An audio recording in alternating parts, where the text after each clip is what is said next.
My name is George Falconer and this is Peniel.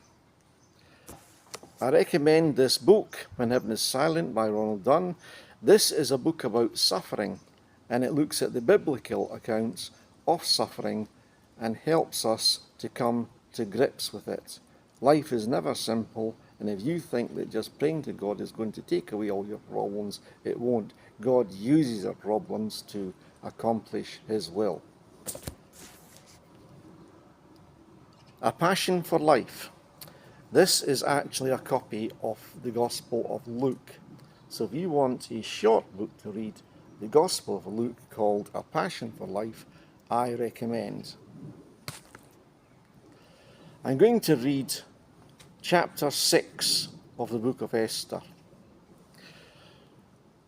Haman, who is one of the most important people in the land, in the kingdom in fact, because the kingdom stretched over a vast area of the world, has been exalted by the king, and he's also decreed that the Jews will be put to death. He's managed to persuade the king to sign such an order, not knowing that Esther is a Jew. Now Mordecai, cousin of Esther, and I say Haman doesn't know that, she's the queen, and she has appeared before the king, taking her life into her hands, because anyone who appeared before the king uninvited could be put to death unless the king held out the scepter. And he did. And she's requested that they, the king and Haman, should come to her banquet the following day. And remember that Haman has been very angry at Mordecai for not bowing before him, and his family and friends have told him to have a 75-foot gallows built to make a big spectacle about executing Mordecai. That's the situation. So the story continues in chapter 6. That night the king could not sleep. He ordered the book of the Chronicles, the record of his reign, to be brought in and read to him. It was found recorded there that Mordecai had exposed Bigtha and Teresh, two of the king's officers, who guarded the doorway and who had conspired to assassinate Xerxes. It was Mordecai who had informed on them and thus spared the king's life. What honour and recognition has Mordecai received for this? The king asked. Nothing has been done for him, his attendants answered. The king said, Who is in the court? Now Haman had just entered the outer court of the palace to speak to the king about hanging Mordecai on the gallows he had erected for him. So Mordecai thinks he's coming to the king to request permission to get Mordecai hanged in public, where the whole kingdom would be made aware of it. His attendants answered, Haman is standing in the court. Bring him in, the king ordered. When Haman entered, the king asked him, What shall be done for the man the king delights to honour? Now Haman thought to himself, Who is there that the king would rather honour than me? So he answered the king, For the man the king delights to honour, have them bring a royal robe the king has worn, and a horse the king has ridden, one with a royal crest placed on its head. Then let the robe and horse be entrusted to one of the king's most noble princes. Let them robe the man the king delights to honour, and lead him on the horse through the city streets, proclaiming before him, This is what is done for the man the king delights to honour. Go at once, the king commanded Haman. Get the robe and the horse, and do just as you have suggested for Mordecai the Jew, who sits at the king's gate. Do not neglect anything you have recommended. Haman must have been absolutely horrified. The very man that he had come to ask the king to execute is the man the king names as being given a terribly high honour that Haman thought he was going to have. So Haman got the robe and the horse. He robed Mordecai and led him on horseback through the city streets, proclaiming before him, "This is what is done for the man the king delights to honour."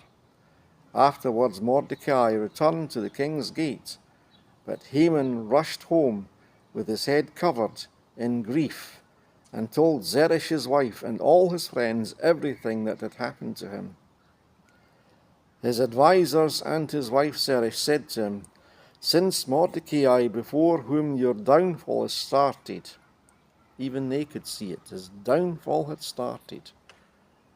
The previous day he had boasted about how exalted he was, and his family and friends can see his downfall has started.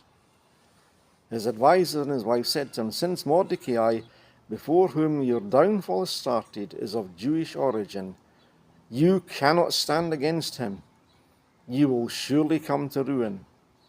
While they were still talking with him, the king's eunuchs arrived and hurried Haman away to the banquet Esther had prepared, this very same banquet they had boasted of, thinking, "I am invited to the queen's banquet. I am the only person other than the king that she has invited.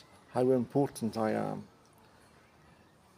And he felt terrible that he couldn't execute this man that he hated.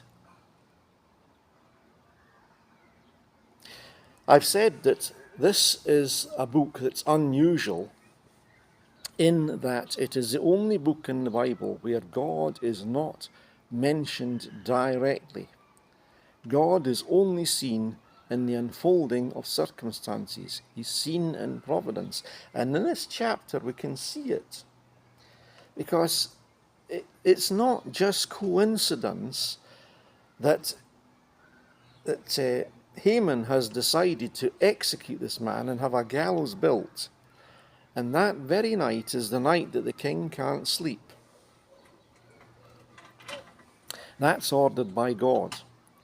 And the king orders to have the chronicles brought before him and discovers the entry where Mordecai had informed on two people who conspired to have the king killed. And these two men themselves were executed, and the king's life was spared. And the king asked the question, what has been done to honour Mordecai? And this has happened during the night before Haman arrives.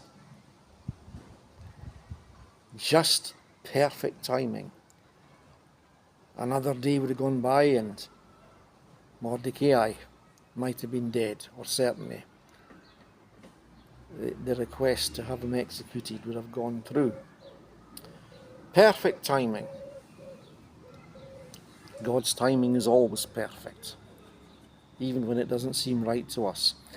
And he asked to have the chronicles brought to him so that he could read them, and that's what reminded the king about this. I've had my own experience of something like this. When I was a teenager, I was given a copy of the New Testament by the Gideon Society who'd come to my school. And in the second year that I was at the school, because I had thought I was never going to read it, but in my second year, there was one night where I just couldn't sleep and I needed to do something. So I got up and I took that New Testament off the shelf and started to read it and set myself a challenge. I read a few chapters, and I thought, wow, I just want to be able to satisfy myself, and I'll progressively read this whole thing so I'm able to say, I'm a good chap, I've read it all.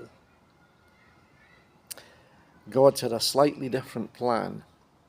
God's plan was for me to get to grips with Scripture and not just be able to boast that I'd read it. And I came to the end of John's Gospel, where John says, this is a disciple who knows these things and wrote them down. So I knew that John was giving evidence about who Christ is and what he had done, and it convicted me. This chronicle spoke to the king, and there was no record of what had been done to say thank you to Mordecai for what he had done. So the king asks, without even mentioning Mordecai's name, again, God ordered those circumstances. The king could have said, what should be done for Mordecai who spared my life? He didn't say that.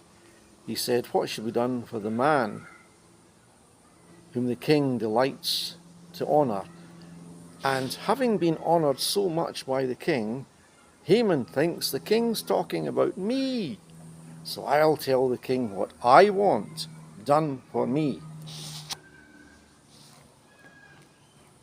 Now Haman thought to himself, who is there that the king would rather honour than me? So he tells him to have this special robe, this horse, and the thing the horse had to have on him, and that he should be accompanied by a prince and ridden through the streets for everyone to see. It's like giving someone an enormous Rolls Royce and getting massive television and media coverage for the whole of the kingdom to see it.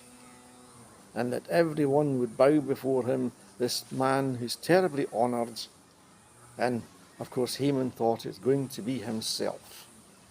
I wish there'd been a camera there, not that it had been invented at the time, but I wish there'd been a camera there so I could see Haman's face when the king said to him, go and do the very thing that you have just said. For Mordecai, the Jew, he must have been horrified. He must have done his best not to let the king see on his face how horrified he was.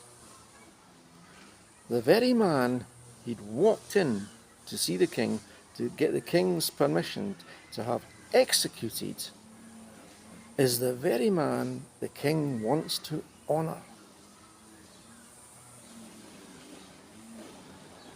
And Mordecai will be honoured.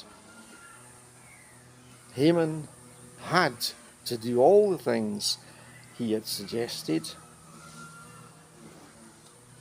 thinking it should have been me. So he put the robe on Mordecai and all the things that he had told the king that should be done, and the whole kingdom would have seen and heard about how Mordecai had saved the king's life by informing on the conspirators.